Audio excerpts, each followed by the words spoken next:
जय माता दी, जय मां ललितांबिका। कैसे हैं आप सभी? मैं उम्मीद करता हूं आप सभी स्वस्थ होंगे और आनंदित होंगे। भगवती जगदम्बा की कृपा आप और आपके संपूर्ण परिवार पर निरंतर बरस रही होगी। तो आज की जो जानकारी है वो इस विषय पर है कि आपको शक्ति कैसे प्राप्त होगी, शक्ति को प्राप्त करने का क्या मार्ग है। तो आज इस वीडियो में हम इन विषयों पर बात करेंगे। वीडियो को अंत तक देखें। जानकारी पसंद आए तो एक लाइक अवश्य कर दें, कमेंट में जय माता दी लिखें और चैनल पर आप पहली बार आए हैं तो चैनल को सब्सक्राइब कर लें। तो आइए वीडियो शुरू करते हैं। देखिए, सबसे पहले बात करते हैं कि शक्ति प्राप्त कैसे होती है किसी भी इंसान को। अब देखिए, शक्ति प्राप्त होने का मतलब ये नहीं है कि जैसे आपने टीवी में या कहीं भी आपने देखा है कि इस प्रकार से हाथ उठाया और यहां से शक्ति निकली। तो ऐसा नहीं होता है, ये कलयुग है। और दूसरी बात, ऐसा तो केवल भगवान ही कर सकते हैं। हम इतना कैपेबल नहीं है कि हम इस प्रकार की शक्ति का प्रयोग करें। लेकिन आपको कौन सी शक्तियां प्राप्त हो सकती हैं उसके बारे में आज हम जानते हैं। जो मैं बता रहा हूं आपको, यदि आप उन चीजों का ध्यान रखते हुए आगे बढ़ते हैं अपने अध्यात्म में, तो आपको वो शक्तियां अवश्य प्राप्त होंगी। देखिए, सबसे पहले शक्ति को प्राप्त करने के लिए तीन बातें बहुत आवश्यक होती हैं। सबसे पहली बात कि आप उस शक्ति को साधने के लायक हैं या नहीं, पहली बात। दूसरी बात, आपको उस शक्ति को आने के लिए एक मार्ग देना होता है। तीसरा, आप उस शक्ति को साधना सीखना पड़ेगा। आपको उस शक्ति को साधना सीखना पड़ेगा। अगर उस शक्ति को आप नहीं साध पाए तो फिर आप वही शक्ति आपका अनिष्ट भी कर देती है। तो आज हम इस विषय में बात कर रहे हैं। ध्यान से वीडियो को देखना और अंत तक देखना। तो देखिए, सबसे पहले बात करते हैं कि आप शक्ति के लायक कैसे बनेंगे। तो सबसे पहले एक इष्ट को चुनिए, जो भी आपके सबसे प्रिय जो स्वरूप है, चाहे माँ का हो, चाहे भगवान का हो, चाहे कोई भी स्वरूप हो, जो आपको सबसे प्रिय लगता है वो आपके इष्ट हैं। जो सुख दुख में आपको याद आते हैं वो आपके इष्ट हैं। आपका मन जिनको देखने के लिए बार बार करता है वो आपके इष्ट हैं। अपनी दुख परेशानी जब आप उनसे कहते हैं और वो कार्य होने लग जाता है तो वो आपके इष्ट हैं। इतना आप समझिए।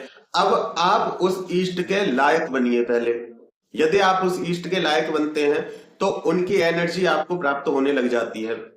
और आप उनके लायक नहीं बनते, उस इष्ट के लायक नहीं बनते, वो गुण आपके अंदर नहीं है, लेकिन आप उनकी भक्ति कर रहे हैं, तो वो फिर आपको अपने जैसा बनाएंगे। और जब वो आपको अपने जैसा बनाएंगे, आप उस चीज के लिए तैयार नहीं है, तो फिर आपकी जिंदगी उथल पुथल होती है। उथल पुथल क्यों होती है? क्योंकि मान लो अब कोई भक्त है जो माँ काली की भक्ति करता है, लेकिन उसके गुण माँ काली जैसे नहीं है। माँ काली एक समय से चलने वाली शक्ति है। माँ काली एक समय की देवी है। माँ काली निडरता की देवी है। माँ काली एक शक्ति है। माँ काली निर्भय बनाती हैं। जो उनका जो साधक है या उनका जो भक्त है वो बहुत डरपोक है, तो माँ काली आपको निडर बनाएंगी। या तो आप पहले से ही निडरता धारण कीजिए, नहीं तो माँ काली आपको निडर बनाएंगी। और वो आपके शरीर में, आपके जीवन में जो चेंज आते हैं अपने आप, जिनका आपको नहीं पता होता है, तो आप डर जाते हैं। तो या तो उस चीज के लिए आप तैयार रहिए कि यदि मैं इस शक्ति की उपासना करने बैठा हूं तो यह शक्ति मुझे अपने लायक बनाएगी और अपनी शरण में लेगी, अपनी भक्ति देगी, अपनी शक्ति देगी और मृत्यु के पश्चात मुझे मुक्ति देगी। तो मुझे इसके लायक बनना पड़ेगा, इस शक्ति का तत्व अपने अंदर घटित करना पड़ेगा। तो या तो आप स्वयं धीरे धीरे अपने अंदर बदलाव लाइए, या फिर आप उस शक्ति के ऊपर छोड़ दीजिए और फिर जो आपके साथ जीवन में बदलाव आए वो आप अपने जीवन में बदलाव होने दीजिए, आप परेशान ना हो। तो ये पहले कारण तो ये होते हैं कि आपको शक्ति के लायक बनना पड़ता है। अब जैसे कोई माँ लक्ष्मी की भक्ति करता है तो उसको माँ लक्ष्मी की प्राप्ति के लिए पहले अपने अंदर रजस्व गुण लेके आना पड़ता है। उसको अपना जो स्वभाव है, वो अपनी सोच है, अपनी जो इच्छा है, उसको बड़ा करना पड़ता है। अब मानिए कोई व्यक्ति है जो माँ लक्ष्मी की कामना करता है, लेकिन फिर भी उसके मन में ये रहता है कि चलो ठीक है, जो भी है, जैसा चल रहा है वो ठीक है, मैं गरीब हूं, गरीब ही ठीक हूं। तो इस प्रकार से माँ लक्ष्मी के गुण से आपका गुण मैच नहीं करता है, क्योंकि माँ लक्ष्मी के लिए राजसी गुण आपके पास होना चाहिए। 3 गुण है, सात्विक, राजसिक, तामसिक। तो वो गुण पहले आपको अपने अंदर लाना होता है। चाहे आपके पास कुछ भी नहीं है, लेकिन आपके सपने और आपकी सोच थोड़ी बड़ी होनी चाहिए। लेकिन इतनी बड़ी नहीं होनी चाहिए कि आप उस सोच को पूरा करने के लिए गलत कार्य करें। ऐसा नहीं होना चाहिए, मैं पहले ही क्लियर करके देता हूं, क्योंकि बहुत से लोग अर्थ का अनर्थ कर लेते हैं। तो आपकी सोच बड़ी होनी चाहिए, और जब आपकी सोच बड़ी होती है तो वो एनर्जी वही कार्य करने लग जाती है, यदि आप अध्यात्म के मार्ग से चलते हैं। माँ सरस्वती के जो भक्त हैं, जो माँ सरस्वती के साधक हैं, अब वो लोग जब माँ सरस्वती के गुण अपने अंदर लाते हैं तो उनको ज्ञान से जुड़ना पड़ता है। अब सोचिए, जो माँ सरस्वती का साधक बनना चाहता है और वो व्यक्ति के आचरण सात्विक नहीं है, वो व्यक्ति के आचरण बहुत अजीब है, वो व्यक्ति ना तो किसी का सम्मान करता है, ना उसके अंदर ज्ञान है, ना वो किसी को ज्ञान दे सकता है, तो माँ सरस्वती का गुण उसके अंदर कैसे आएगा? अगर माँ सरस्वती उसके ऊपर कृपा करेंगी तो वो उसके घट में ज्ञान प्रकट करेंगी। अब वहां व्यक्ति यदि उस ज्ञान को अपने अंदर धारण करता है तो ठीक है, माँ कृपा कर रही हैं, उसके ज्ञान को बढ़ाएंगी। लेकिन वही व्यक्ति घबरा जाता है, या उसके आसपास के लोग घबरा जाते हैं कि ये क्या हुआ, कुछ समय पहले तो ये व्यक्ति ऐसा था, अब ऐसा कैसे हो रहा है, कहीं इसको कुछ हो तो नहीं गया, कहीं इस पर भूत प्रेत तो नहीं आ गए। तो मतलब बहुत सारे सिम्टम्स होते हैं, बहुत सारे लक्षण होते हैं, बहुत सारे परिवर्तन हमारे जीवन में आते हैं जब हम किसी शक्ति को प्राप्त करने की चेष्टा करते हैं। तो देखिए, सबसे पहले या तो आप उस शक्ति के लायक बनिए, यदि आपको शक्ति के बारे में जानकारी है तो उसके जैसे आप थोड़ा सा अपने अंदर बदलाव लाइए, और नहीं तो फिर आप सब कुछ शक्ति के ऊपर छोड़ दीजिए। फिर वो शक्ति आपको अपने हिसाब से इस लायक बनाएगी कि आप उनके दर्शन तक कर सके, आप उनकी शक्तियों का प्रयोग कर सके।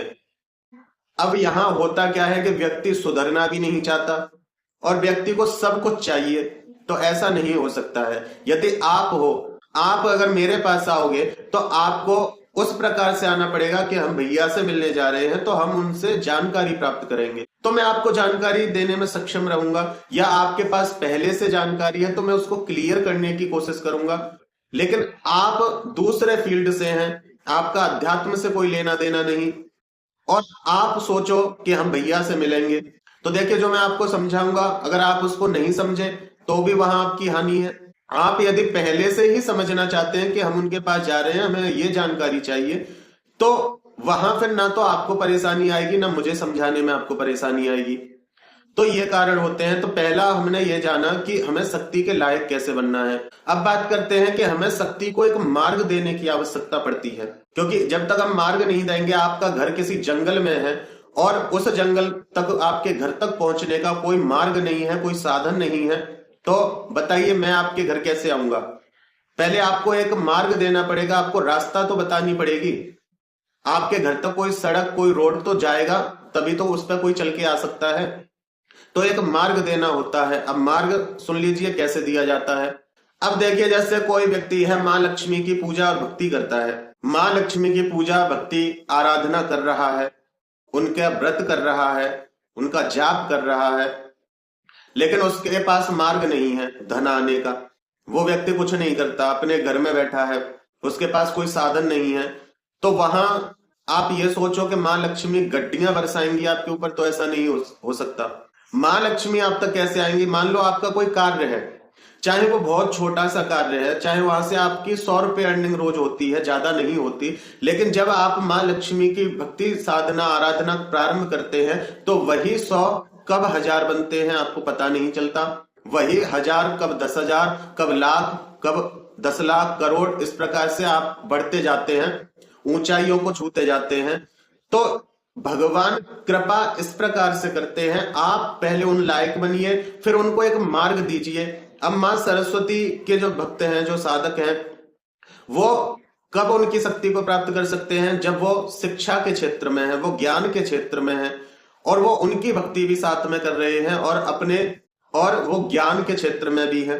तो उनकी जो सोचने की क्षमता है, जो उनके ज्ञान की क्षमता है, वो अपने आप बढ़ने लग जाती है जब मां सरस्वती की कृपा होती है। अब सोचिए, कोई व्यक्ति है जिसने कभी स्कूल तक नहीं देखा, जो कभी पढ़ने नहीं गया, और वो सोचे कि मां सरस्वती की कृपा मेरे ऊपर हो जाए, तो ऐसा नहीं हो सकता। हो वही सकता है, जैसे बहुत से लोग होते हैं जो अनपढ़ होते हैं, पढ़े लिखे बिल्कुल भी नहीं होते, लेकिन उनके ऊपर भी मां सरस्वती की कृपा होती है। लेकिन कब होती है? जब उनके पास पढ़ाई से भी अलग कोई एक और ज्ञान का साधन हो, किसी चीज में उसको महारत हासिल हो। बहुत से लोग जड़ी बूटियों से दुष्प्रचार कर देते हैं। बहुत से लोग अपने विवेक का सहारा लेके लोगों के घर टूटने से बचा देते हैं। तो ऐसा बहुत कुछ हो सकता है, लेकिन एक मार्ग आवश्यक है। अब मां सरस्वती से जुड़े हुए जो मार्ग हैं, जिससे मां सरस्वती आप तक पहुंच सके, आपके ज्ञान में वृद्धि कर सकें, आप किसी चीज का समाधान सही से कर सकें, तो उसके लिए आपको मां सरस्वती के लिए एक मार्ग देना पड़ेगा। अगर आप सोचें कि मैं एक बहुत बड़ा ऑफिसर बन जाऊं, अब आपने ज्ञान वो नहीं लिया, आपने वो पढ़ाई नहीं की, तो मां सरस्वती आपके ऊपर कैसे कृपा करेंगी? ऐसा तो नहीं कि चमत्कार कर देंगे, आपके भाग्य को ही बदल देंगी, नहीं। क्योंकि देखिए, जो विधि का विधान है उसको नहीं मैटा जा सकता। भगवान अपने ही रूल्स को तोड़ेंगे तो फिर व्यक्ति क्या करेंगे बताइए? तो ऐसा कुछ नहीं होता। केवल आप उनकी भक्ति, उनकी साधना से आगे बढ़ने का आपको एक मार्ग मिल जाता है। आपकी कम कोशिश, कम मेहनत में आपको बड़ी बड़ी उपलब्धियां मिलने लग जाती हैं। जो मां काली के साधक हैं, जो मां काली की शक्ति सेवा करते हैं, तो उनको भी अपने अंदर निडरता लेके आनी पड़ती है। उनको अपने अंदर शक्ति उनके अंदर होनी चाहिए, ब्रह्मचर्य का उनका पालन होना चाहिए। उनके पास इतनी शक्ति होनी चाहिए कि यदि वो अपने पे आ जाएं तो वो अपने धर्म की रक्षा कर सकें, वो अपने परिवार की रक्षा कर सकें, अपने समाज की रक्षा कर सकें। अब सोचिए, जो इंसान बिल्कुल डरपोक है, चूहे से भी डर जाता है, और वो कहे कि मैं मां काली का भक्त हूं, तो ये हास्य का विषय बन जाता है। वहां पे 4 लोग ही आके आपकी हंसी उड़ा के चले जाते हैं। तो या तो आप सब कुछ भगवान के ऊपर छोड़ के चलिए कि प्रभु बस मैं तेरी शरण में आ गया, इससे ज्यादा मैं कुछ नहीं जानता। और फिर जब आपके जीवन में जो परिवर्तन आए तो आप उनके लिए तैयार रहें और उनसे घबराएं ना। आप ये समझ लें कि यदि मेरे जीवन में ये परिवर्तन आ रहा है और सही परिवर्तन आ रहा है, ऐसा ही होना चाहिए। आज तक मुझ में ये कमी थी, ये मेरी कमियां छट रही हैं, ये कमियां मेरी दूर हो रही हैं, तो समझ लीजिए जो आपके इष्ट है वो आपको उस लायक बना रहे हैं कि वो आप उनकी शक्ति को साध सको। तो ये कारण है। अब आपने मार्ग भी दे दिया, अब बात आती है उसको साधने की। अब जैसे मां काली का जो भक्त है वो उनके लायक भी बना, चाहे वो खुद बना, चाहे वो मां काली की ही कृपा से बना। दूसरा, उसने एक मार्ग दिया मां को। मान लो उसने समाज से गंदगी साफ करने का एक मोर्चा उठा लिया और वो उस पर डटकर चल रहा है, पूर्ण शक्ति के साथ चल रहा है और समाज से गंदगी साफ कर रहा है, समाज से बुराइयों को नष्ट कर रहा है, तो वो स्वयं मां काली है। अब वो उसने 2 लक्ष्यों को पूरा कर लिया। अब तीसरा लक्ष्य क्या है? उसको साधना। अगर वो सही मार्ग से चलता रहेगा, उसी प्रकार चलता रहेगा, तो वो आगे बढ़ता रहेगा। लेकिन अगर वो पद भ्रष्ट हुआ, यदि वो गलत आचरण में आ गया, अभिमान में आ गया, तो वो सत्ता, वो पद ही उसका अनिष्ट करेगा, वो ही उसको दंडित कर देगा। सम्मान उसके पद का होता है, सम्मान व्यक्ति का नहीं होता है। यदि कोई राजा है तो उसका सम्मान कब तक है? जब तक वो राजा की गद्दी पर बैठा है। यदि वो राजा की गद्दी पर नहीं बैठे तो वो साधारण सा इंसान है, उसका कोई सम्मान नहीं करेगा, कोई उसके आगे सर नहीं झुकाएगा। तो सम्मान उसके पद का, उसकी गद्दी का होता है, ना कि इंसान का। उस शक्ति को साधना बहुत आवश्यक होता है। ऐसे ही जो मां लक्ष्मी की करते हैं, यदि उनके पास मां लक्ष्मी की कृपा से उनका जो व्यापार है, जो व्यवसाय है, वो दिन दूनी रात चौगुनी तरक्की करने लग गया है, उनके किसी भी प्रकार की कमी नहीं है, सब मां की कृपा से अच्छा चल रहा है, लेकिन उस व्यक्ति के अंदर अभिमान आ गया, तो वही लक्ष्मी आपका विनाश कर देगी, वो लक्ष्मी आपका अनिष्ट कर देगी। आपके घर में ही ऐसे गलत गलत आदतों वाले लोग पैदा हो जाएंगे कि आपके धन को बर्बाद कर देंगे। आपने जो अपने जीवन में मां की कृपा से और अपनी भक्ति से और अपनी मेहनत से जो कमाया था, उस पर पानी फिर जाएगा। लेकिन आपने लक्ष्मी का सही प्रयोग किया तो आपके घर में जो संतान भी होंगी ना, तो वो भी इस प्रकार की संतान होंगी कि आपने 100 जोड़े थे वो 1000 करेंगे।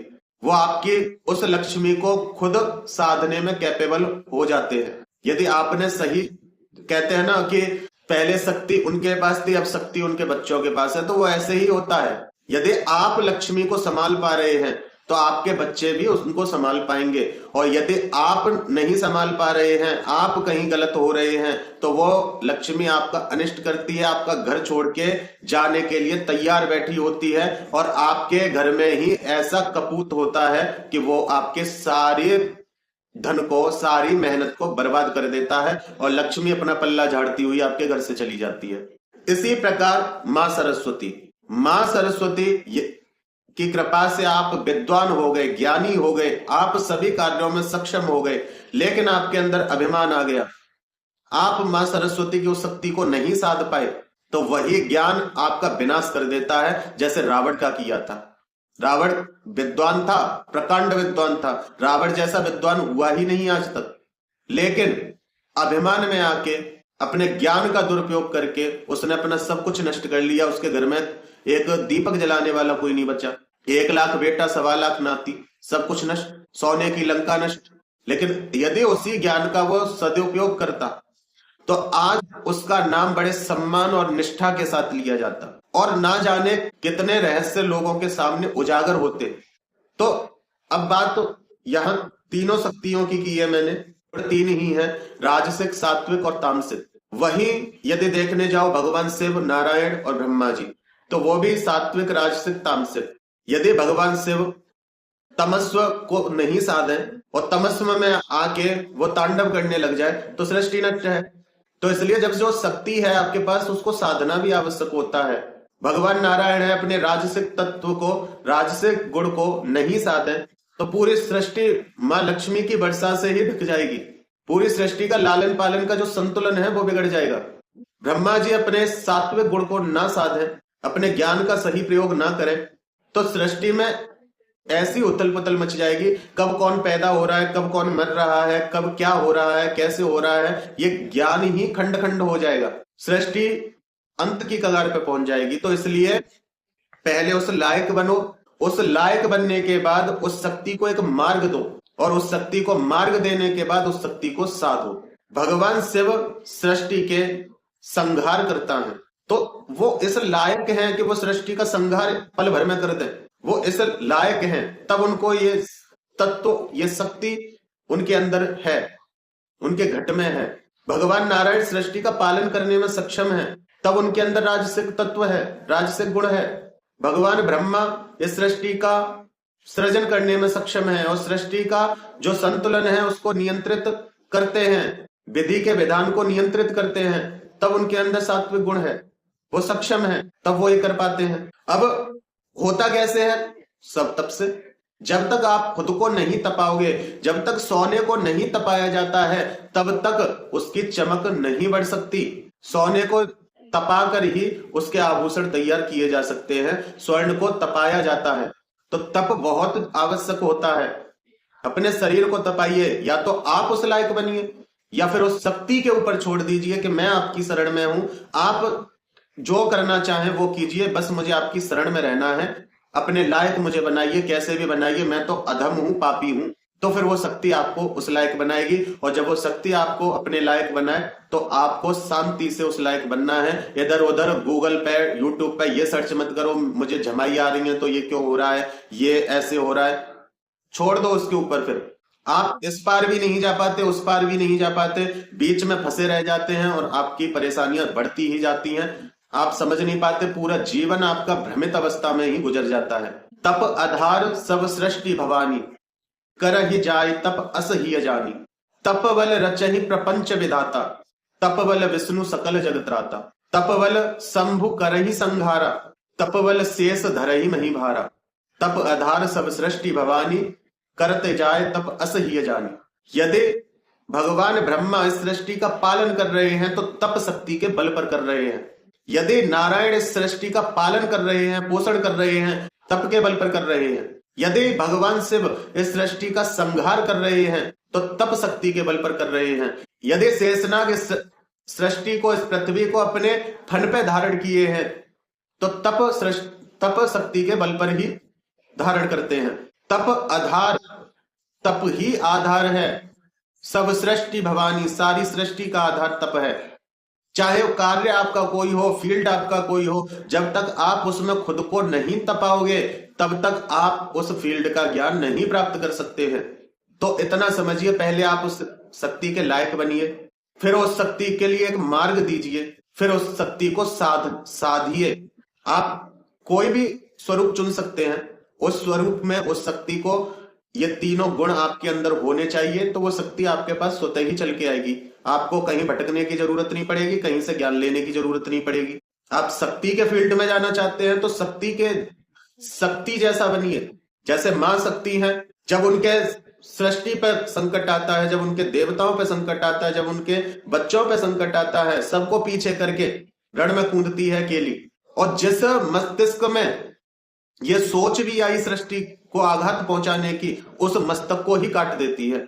ये है शक्ति। मैंने अपनी एक वीडियो में और बताया था कि सवारूढ़ा महाधीमाम, जब व्यक्ति सब बन जाता है, संपूर्ण सृष्टि, संपूर्ण विश्व एक समान उसके लिए होता है। जब वो खुद अपने शरीर को एक शमशान बना लेता है, जहां चाहे गरीब आओ अमीर आओ, सबके लिए समान जगह है, सबके लिए समान भाव है, वहां भगवती महाकाली विराजमान है। अब सोचिए, आप अपनी एक गंदी आदत नहीं छोड़ सकते और आप सोच रहे हैं कि हम महाकाली बन गए। नहीं बन सकते। ये मिथ में जीना आप छोड़ दीजिए। ये भ्रमित की अवस्था है, ये भ्रम है। क्योंकि जिस दिन आप मां काली बन जाते हैं, उस दिन कुछ भी असाध्य नहीं है आपके लिए, कुछ भी ऐसा नहीं है जो आप नहीं कर सकें। उसी प्रकार मां लक्ष्मी, जिस दिन आप लक्ष्मी स्वरूप बन जाते हैं, उस दिन आपके पास धन से संबंधित संपूर्ण ज्ञान होता है। आपको पता होता है कि मैं कहां कितना कार्य करूंगा तो वहां से मुझे कितना प्रॉफिट है। जो बड़े बड़े बिजनेसमैन हैं, जो बड़े बड़े लोग हैं, क्या वो इन चीजों के पीछे भागते हैं कि मैं शक्ति को कैसे प्राप्त करूं, मैं 2 लौंग कैसे जलाऊं, 4 बतासे कहां रख दूं? इन चीजों के पीछे नहीं भागते वो। उन्होंने अपने एक गोल को सेट किया है, एक शक्ति को सेट किया है, उसको एक मार्ग दिया है और उस मार्ग पर चलकर आज वो बुलंदियों पर है। और आप लोग, हम लोग क्या कर रहे हैं? भ्रमित। शक्ति नचा रही है, हम नाच रहे हैं। वैसे ही जो लोग ज्ञानी हैं, जिन पे मां सरस्वती की कृपा है, वो अपना गौरव दिखा रहे हैं, वो अपनी ज्ञान से दूसरों का भला कर रहे हैं। किसी की बाणी पे मां सरस्वती का वास है, वो गायन कर रहे हैं, अपना नाम कमा रहे हैं। लेकिन हमारे पास ज्ञान है, लेकिन हम उसका प्रयोग सही नहीं कर रहे हैं, हम उसको नहीं साध पा रहे हैं, तो वो ज्ञान भी हमारे लिए विनाशकारी है। तो मैं उम्मीद करता हूं कि आपको समझ में आया होगा। अगर मैं बोलता रहूंगा तो वीडियो बहुत बड़ा हो जाएगा, आप फिर पूरा देखोगे नहीं और फिर आप कमेंट में प्रश्न करोगे, क्योंकि मुझे उम्मीद है कि जो इस वीडियो को यहां तक देखा होगा उसके मन में सवाल बहुत खड़े हो गए होंगे, तो फिर वो बीच में छोड़ दे वीडियो को। और जबकि सवाल उसी वीडियो में आगे सुनने को मिल जाते तो फिर लोगों के मन में भ्रांतियां और बढ़ जाती हैं। इसलिए समय समय पे थोड़ा थोड़ा मैं आपको बताता रहूंगा, लेकिन जो भी है वो सही मार्ग से ही आप प्राप्त कर सकते हैं। फिर मिलते हैं एक ऐसी ही नई जानकारी के साथ एक अगली वीडियो में। तब तक अपना और अपने परिवार का ध्यान रखें, भगवान की भक्ति करें, निरंतर भक्ति करें और भक्ति पथ पर आगे बढ़ते रहें। जय माता दी, जय मां ललितांबिका।